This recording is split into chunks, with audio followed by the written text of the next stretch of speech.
Hello, I'm Sketchy Duval, and today I wanted to talk about my paranormal experiences. I think paranormal is the best word to describe them because I can't say that I believe in ghosts, and I don't know if supernatural is the right word, but I think paranormal makes the most sense because these are experiences that I have no explanation for. I haven't really come to any conclusions about any of these stories, so there are no answers, just confused and scared feelings that I'm left with. I don't know, there's always a part of me that does believe in it, no matter how much I tell myself I don't. There's something within me that just always feels so drawn to that idea of paranormal things existing and ghosts existing in some other realm and things outside of our understanding and things like that. It really has always fascinated me, and I've always had like an affinity for those kind of topics and stuff. Some of these stories are things that I've experienced. Most of them are things I've experienced, but some of them are things that my family or close people in my life have experienced that also like involve me. So I'm gonna try to tell them chronologically because that makes the most sense to me, to kind of explain my further walk into the paranormal. I don't know. So the first one, it's not something I remember, it's something that my grandma told me. Apparently when I was a kid, I would always say that I could see angels, like a toddler age, like 3 years old, 2 or 3 years old.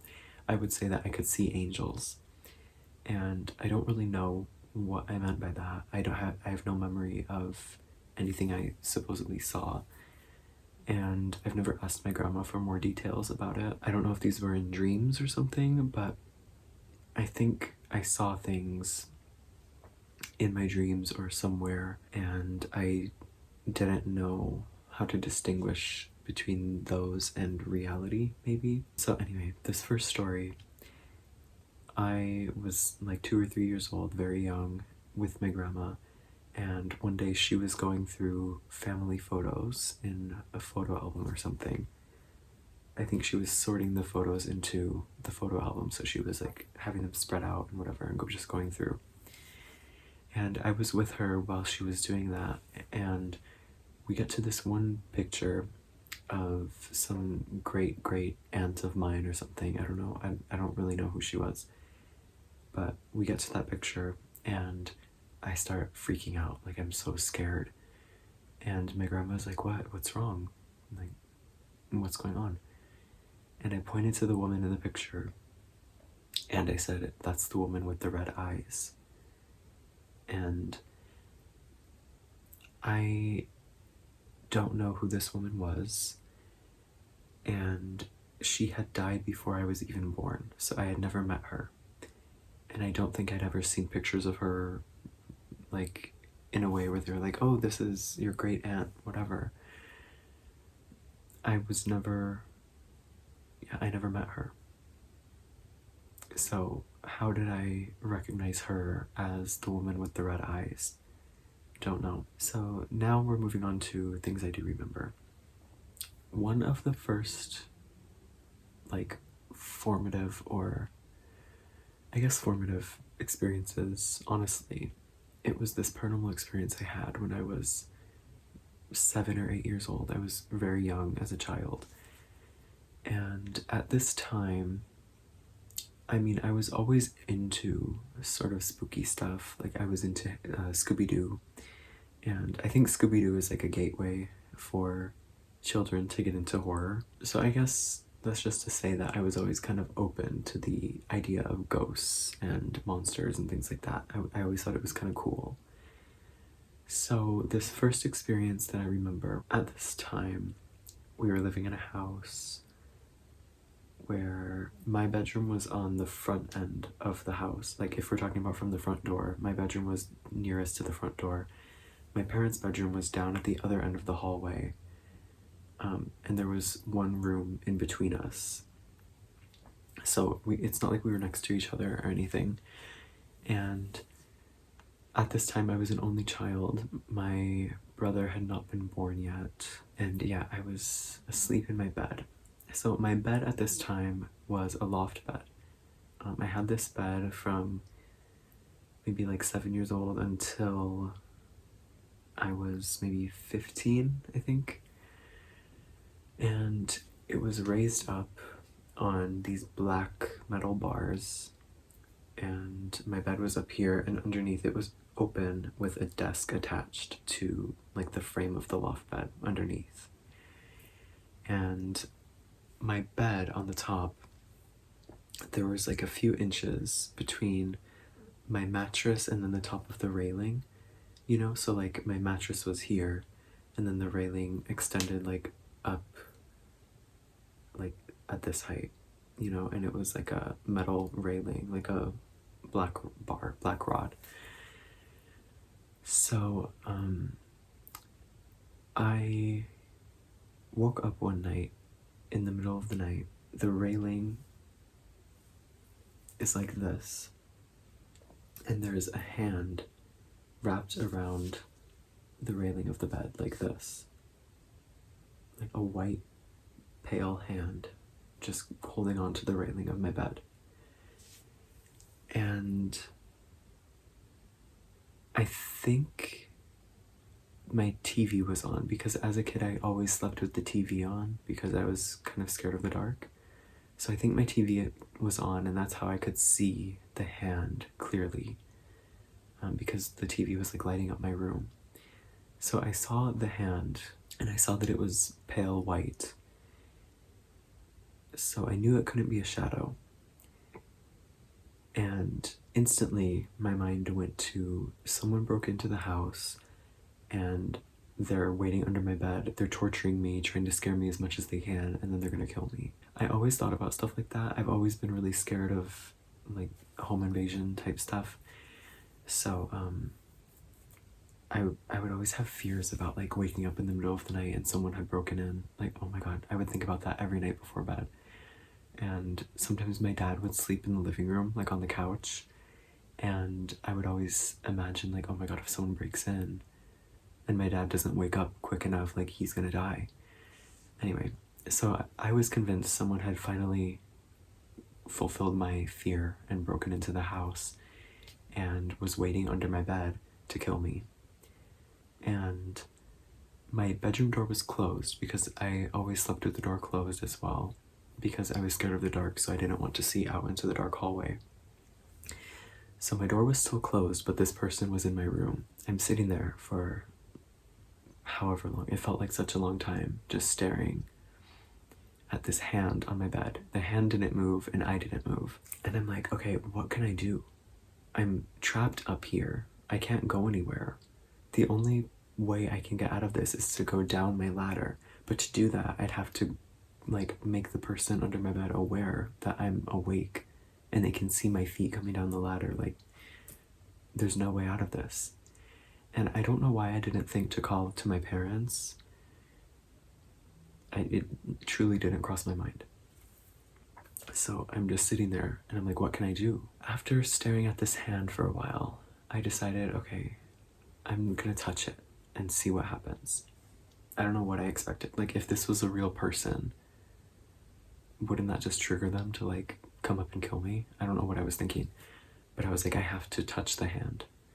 So the hand is there on my bed, holding on the railing like this. And I slowly reach over, my hand above the other hand, and I just quickly tap it like that. Like, not even that hard, just like a tap. And the hand, as soon as I tap it, it lets go and falls down beneath my bed. So now I'm sitting there in the dark of my bedroom, thinking about how I just notified this person that I'm awake, and now they are for sure hiding under my bed, waiting for something. I don't know. Waiting for me to try to escape, waiting for me to go to sleep. And now I can't see them. Like, before, at least I could see their hand. But now I can't see anything. So I don't know where they are. I don't know what they look like. I don't know what's going on. I have no chance of survival. That's what I thought. So again, I just sit and stare out into my room. I was convinced that these were my last moments. So I thought I have to do something. So I decided I'm gonna look under the bed. So I gather up the courage after what feels like eternity. I grab onto the railing and I slowly pull myself and lean over the edge of the bed to look down underneath. So I push my body over, I'm leaning over, I look under the bed. Nothing. Completely empty. Just my desk is there. There's no person under the desk. There's no hand anywhere. There's nothing. Absolutely nothing out of the ordinary. And honestly, I don't know which outcome is scarier. Like, would I rather have it been a person, or would I rather have it be a hand that disappeared? Either way, I'm terrified. And I didn't get out of my bed, even though I could see there was nothing under my bed. I was like, I'm not moving. I eventually fell back asleep. I must have. And the next day, I asked my parents, I was like, were you hiding in my room last night? Like, did you come into my room at all? And even though I didn't see them under my bed when I looked, I was like looking for any sort of explanation. And they were like, no, what are you talking about? And I told them the story of seeing the hand on my bed. And my mom was like, oh, I'm sure it was just a shadow, like, blah, blah, blah. And I was like, no, it was white. Shadows aren't white. She was like, oh, well, you were sleeping and then you woke up and so you were like hallucinating. And I was like, I've never hallucinated, like, ever in my life. So I don't know what it was. My parents, to this day, don't believe me. However, there was another time I told this story to my dad again, because they never believed me, and sometimes they would bring it up to like tease me. And one time I recounted the story to my dad, like maybe a year later, or not even, I think it was just a few months later. And he told me a story that he had, an experience he had one time in that same house. And so when I was a kid, I used to sleepwalk. I don't really have any memories of sleepwalking, but I know that I would sleepwalk because sometimes my parents told me that they would wake up and see me like sleepwalking around the house. Or sometimes I would wake up in a different place than where I went to sleep. Never anything major, but just like sometimes I'd fall asleep in the bed and I'd wake up on the couch, or like sometimes I'd fall asleep on one couch and wake up on the other couch or something like that. It wasn't anything major, but I would sleepwalk sometimes. Like my dad said, there was one time he was in the living room, I think sleeping on the couch, and I came out of my bedroom and I walked over to the TV console, and we had the TV, and on one of the shelves next to it we had a CD player, my dad's CD player, and I was just twisting the volume knob back and forth, and my dad called out to me and I didn't respond. So he knew I was sleepwalking, and he came over and like steered me back into my bedroom. So my parents knew I sleepwalked. So as I said before, their bedroom was at the end of the hallway, and then the hallway came out this way, and my bedroom was here, and that opened up into the rest of the house, like the kitchen and the living room and stuff. At the end of the hallway on the wall, there was a light switch, and that turned on the hallway light. So my dad said one night he woke up and he saw a light coming from the hallway, and it looked like the hallway light was on. So he thought I was sleepwalking and turning on the hallway light. So he got up out of bed and went down the hallway, and I wasn't there. And then he went into my bedroom and I was asleep. So I don't know if it was the hallway light that was on, and maybe I potentially turned it on and then went back to bed. Or I don't know if it was like different light source, and then my dad just thought it was the hallway light. I don't know the specifics of what he thought was going on, but he saw that I wasn't sleepwalking and that I hadn't turned on the light. So he went back to bed. He told me that story one time, and since then I've brought it up to him to be like, no, you told me this happened to you, so how can you not believe me about the hand on my bed? And ever since that one time he told me, he has always denied it. He acts like he doesn't even really remember the story. So after that, going into my like early preteen years, I started getting more into like not occult stuff, but I would always watch horror movies, and of course I learned about Ouija boards. So I thought they were interesting. I was curious. I didn't know how much I believed in them, because I would watch things like Ghost Adventures and Ghost Hunters and Paranormal Activity and stuff, and I was like, I don't know how real this is, but I was curious, so I wanted to try it, but I didn't want to buy a Ouija board. I don't know, I just felt like that was too much of a commitment. And if I had to get rid of it, I was like, I can't buy it and then throw it away. That's a waste.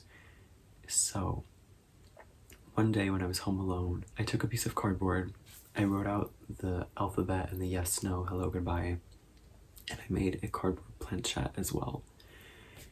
And I set it out on the living room table, the coffee table, and I put my fingers down, whatever. I had researched like how to start the ritual, how to end it safely, whatever, because I didn't want anything following me. So I put my fingers on it, I started the seance or whatever, and nothing really happened. It did kind of shift, but it wasn't enough for me to be convinced of anything. Like, it kind of just felt like I was shaking because I was nervous and my hands like moved it.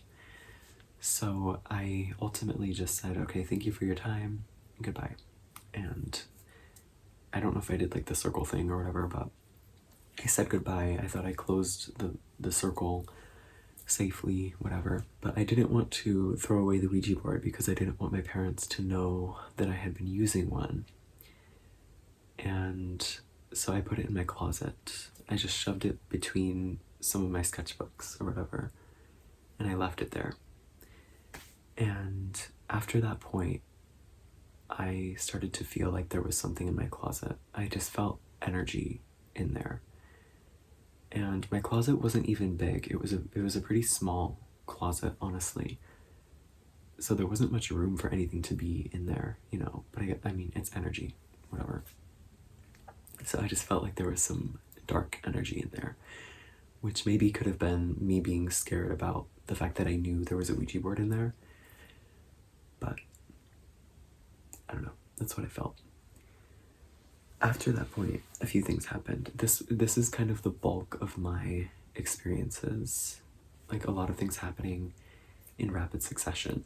One of the first things involved a bone. One day I was out walking behind my grandparents' house. So they have a very big yard, a big like farm area, and then there's a tree line, and then just after the tree line there are train tracks.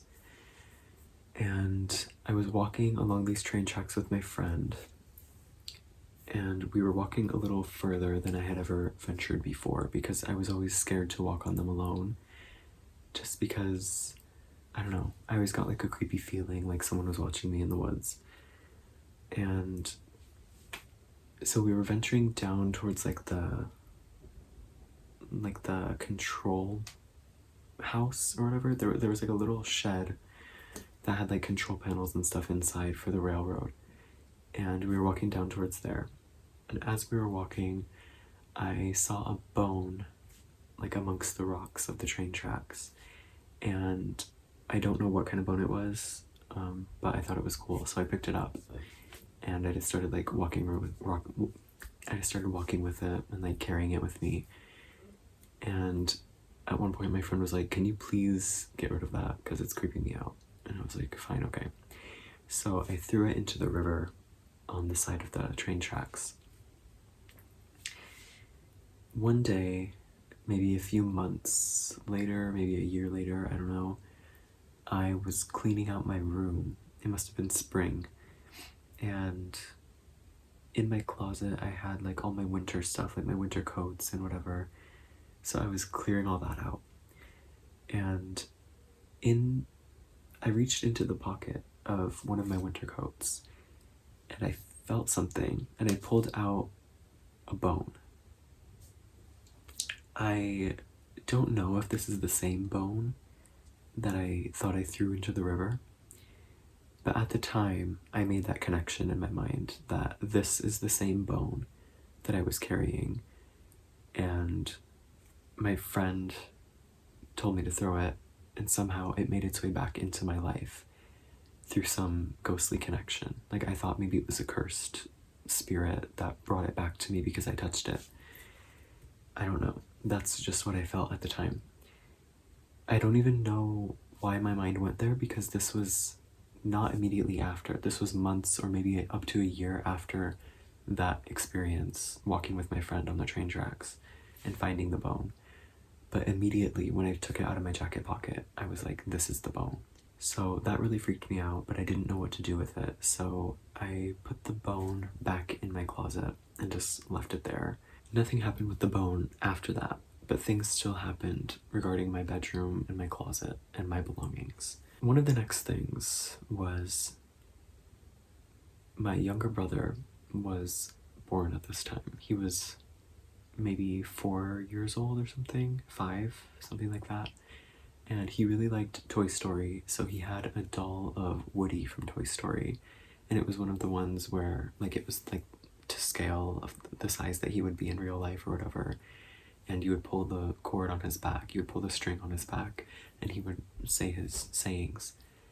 And so my brother had this doll for a while. Eventually, the voice stopped working. Like, you would pull the cord and nothing would happen. And it was like that for months, but my brother didn't care because he just liked Toy Story, so he kept it.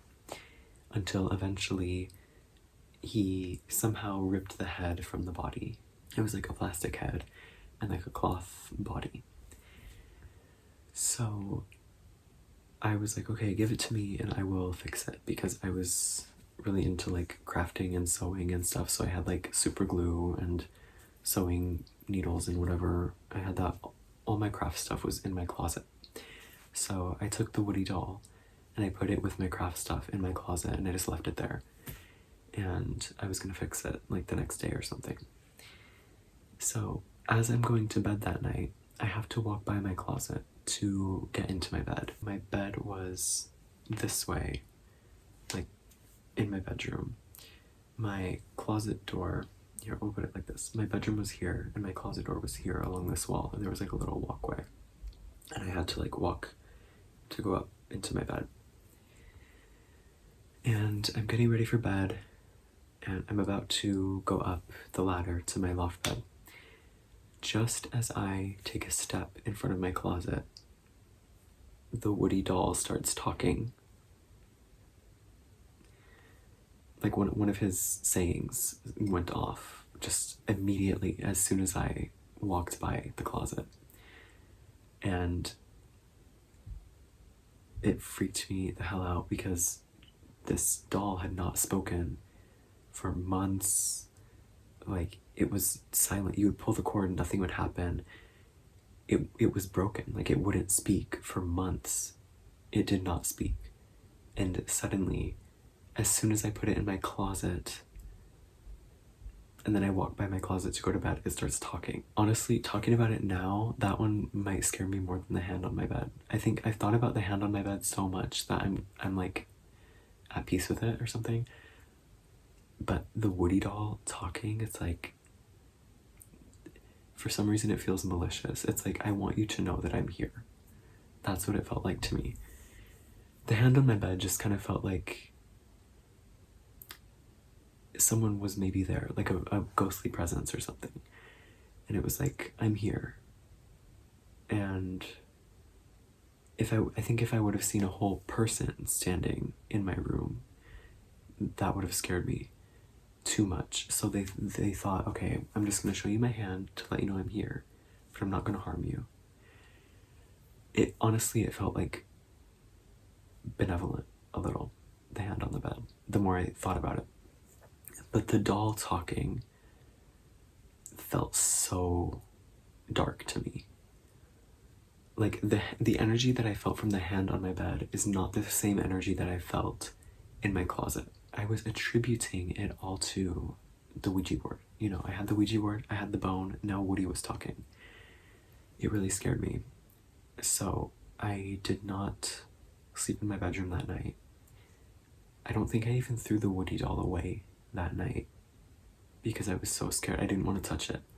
So I went and slept in the living room. And then I think the next morning my parents asked me about it and I told them what happened. So I threw it away the next day. The next story, and this is the last story I have in that house. So I'm a very organized person. I always have been, especially as a child. I would organize my movies in alphabetical order. I organized my bookshelf in a very particular way.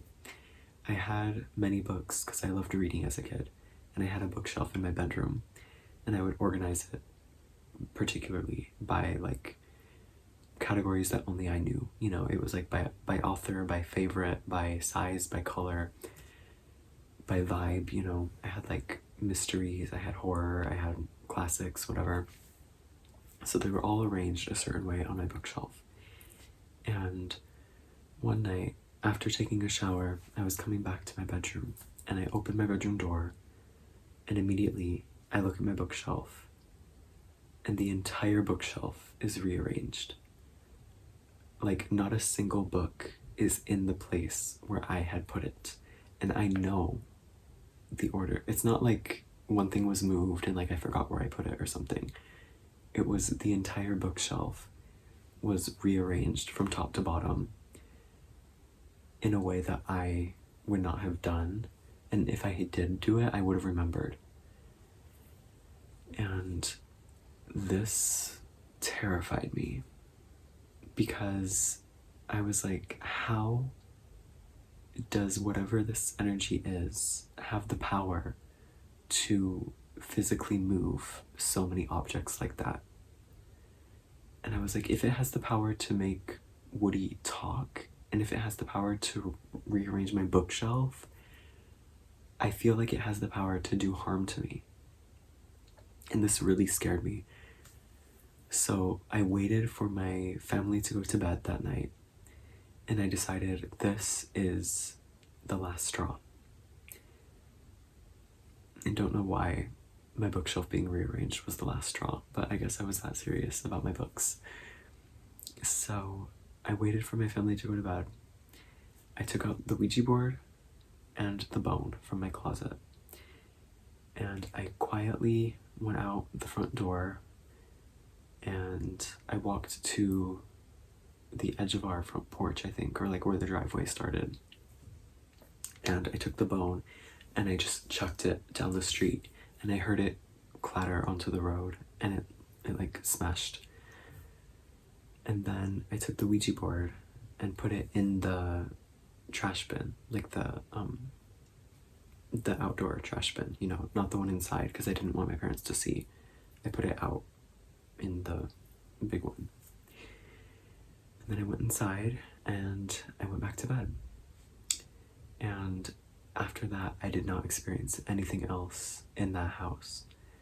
So I really felt like I had brought something in with the Ouija board and then cast it out.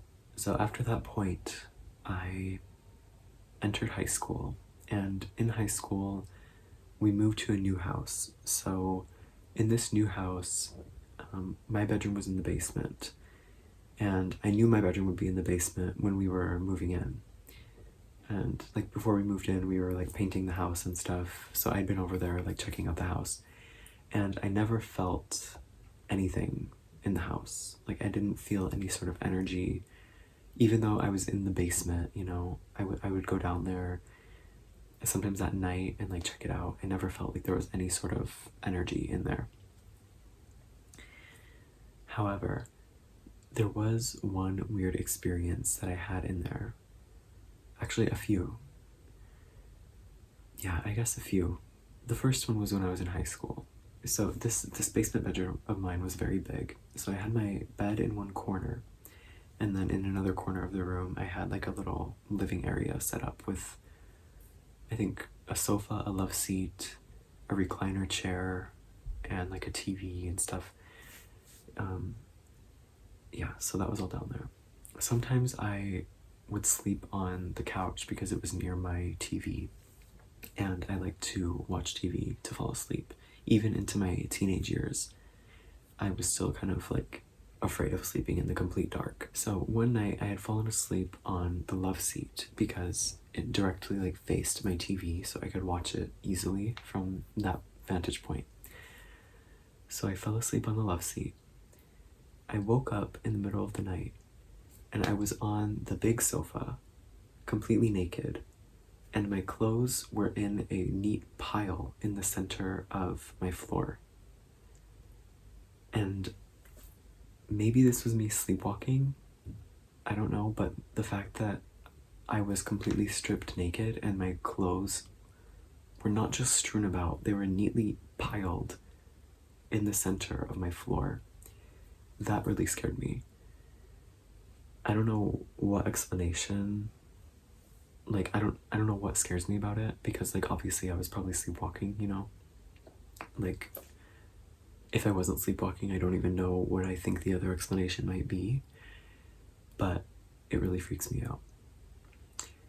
The next thing that happened in that basement was when I was in university. So I was home for the holidays or something, visiting my family from university, and I was on FaceTime with my boyfriend, and I was sleeping in my bed in the other corner of my room, and so the bed was up against my closet wall, and I had a side table, and then the closet door was next to the side table. And the closet door is like a folding, like mirror door, you know, like it's on a track and it folds open. So I had my phone, I think, on the bedside table, charging with my boyfriend on FaceTime, and I was just laying in bed. And we were talking, but at some point I fell asleep during our conversation. And my boyfriend didn't hang up right away. He stayed on the phone for like a few minutes, and then he started hearing something, I don't know, so he started talking, because I guess he thought I was awake because he was hearing noises. So he started talking to me again, and I think that woke me up. His voice, you know, woke me up. So I woke up and I was like, oh, sorry, I fell asleep. And he was like, oh, like, you just woke up? And I said, yeah, like, I was sleeping. Why? And he was like, oh, I don't know if I should tell you. And I was like, oh my god, what? Like, you have to tell me now. And he told me he heard a noise, so he thought I was awake, and that's why he started talking again. And I was like, oh, that's weird. Like, no, I was sleeping. What did you hear? He tried like describing the noise. He said it was just like a creak or something, like a squeaky noise. And I was like, oh, okay, was it this? And like, I like shifted in my bed. He was like, no. I was like, okay, was it this? And I like shifted my bedside table. He was like, no. I was like, oh, was it the sound of like someone flushing the toilet? Because like since I was in the basement, like the pipes came down into my ceiling and I could like hear if someone flushed the toilet. He was like, no, it wasn't that. I was like, I don't know what it could be. Like I was testing out all these different things in my room, and he was like, no, none of those. And then I was like, wait, was it this? And I opened my closet door, and it made the creaking sound that it makes when it opens. And he was like, yeah, that was the noise. Ugh, that terrifies me, because what could it have been? The closet door it's such a distinct sound. It really is the only thing that sounds like that in my house. Even the upstairs bedrooms, like my parents and my siblings, their closets are different from mine. They don't have doors like that on their closet. So that door is the only door to make that sound in the house. So I knew that that was the sound he heard. I knew he hadn't mistaken it for something else. And that really scared me because I don't know what could have been moving it, you know? So finally, after university, I moved to California, and I was staying in California with my boyfriend and his family because he's from California. We went to university in Michigan, and then we moved to California after graduating. So I was staying with his family. In this house, there's a there's a bathroom in the middle of the hallway, and then outside of the hallway there's like the living room and like a seating area. And at this time, this was about 2 years ago from now, my boyfriend and I were very unsatisfied with where we were at. We left Michigan because we knew we wanted to live somewhere else, and we thought maybe California would be the place. But then living in California, we've also felt like this is not the place for us. So we were kind of at a loss. We were like, where do we go next? We were thinking about Japan at this time, and I think we had visited Japan already. And we were trying to figure out how to move to Japan. And we were trying to get things figured out, but we'd had some setbacks, and at this time it looked like not very good. Like it looked like things might not work out for us. So we were feeling kind of low and defeated. I often do this thing, maybe not often, but I sometimes do this thing where I pray, I guess. I don't know what else to call it other than praying. No, I'm not religious. I don't believe in God, really. I don't know if I believe in like a higher power at all, but there is a part of me that, I don't know, it does some good within me to like speak out what I'm feeling, not to myself, but just like to an invisible third party, you know, where I'm like, oh, please help us along this path. Like whatever we decide, please just help us be happy and do what we want to do, whatever, be fulfilled. So it was kind of like that. I was just in the bathroom, sitting there talking to myself, saying like, please help us take this next step we want to take, blah, blah, blah, things like that. And I was like, please just let us know that things are going to work out the way we want them to. And then I got up, I washed my hands, and I left the bathroom. So, washing my hands in this bathroom, this sink was very stubborn. It has two handles, like the hot one and the cold one. The hot handle like does not move. Like the cold handle moves like normal, you know, but the hot one like does not move. You can turn it at most like 10 degrees before it feels like you're gonna pull the sink out of the wall if you try to turn it anymore. So I would always just use the cold handle to wash my hands and stuff. So I washed my hands and left the bathroom. A few seconds later, as I'm walking to sit down on the couch with my boyfriend, we hear this sound start, and it's like just like a constant, like like that. And we were like, what the hell is that? And my boyfriend looks in the bathroom and he's like, the sink is on. So we go in the bathroom, the sink is on, and not only is it on, it's the hot handle that's turned completely 90 degrees, like the full rotation that you can turn it, completely turned on. I know I washed my hands with cold water because the hot handle like does not move. Let's say I did use the hot water. Even if I did, I turned the faucet off. You know, like the water was off when I left the bathroom. Because this sound, it wasn't like it was constantly going, like since I left the bathroom. It was like I took a few steps out into the living room and then it started. You know, it wasn't immediately. It was like 30 seconds or something, and then it starts. Also, turning it all that way is like impossible. So my boyfriend turns it off and he's like, that's weird. And I was like, no, you don't get it. Like, I was just in the bathroom, like, praying or whatever, like, basically asking for a sign that things are gonna work out for us. It just felt like a real acknowledgement of, like, yes, you are talking to someone. That's kind of what it felt like. It was very scary. And maybe it was, I don't know, supposed to be comforting because I was asking for a sign that things were gonna work out. And it seems like I got it, but I don't know. It scares me because I don't really like believe in that. So I don't know what I believe. Honestly, I really don't. Yeah, ultimately, I have no conclusions about any of these stories. And even personally, like, I don't know what I believe about any of these, really.